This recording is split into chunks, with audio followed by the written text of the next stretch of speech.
In this video, I'm going to show you how to follow somebody on Phantom Wallet. The first thing you want to do is you want to open up Phantom Wallet. Then you want to make sure that you gave yourself a username for your personal wallet or account. So I already made one over here, but if you haven't, then you should see a banner in the home screen that says create a username. And basically you need to create a username for yourself before you're able to follow anybody. So as you're able to tell, I already do have my profile over here. It is called How To Now. That is my username. So it's really important that you guys make your very own username before you start following other people.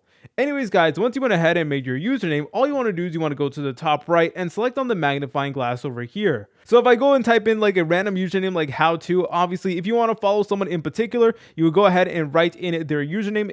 Caps does matter, so make sure that you do have the capital letters correctly. But anyways, guys, let's go ahead and follow this account, for example, that is just called how to. And then all you need to do is press on the button over here that says follow, just like so. And then you guys can even send this person whatever you need. If you guys found this video helpful, make sure to leave a like and subscribe. I'll see you in the next tutorial.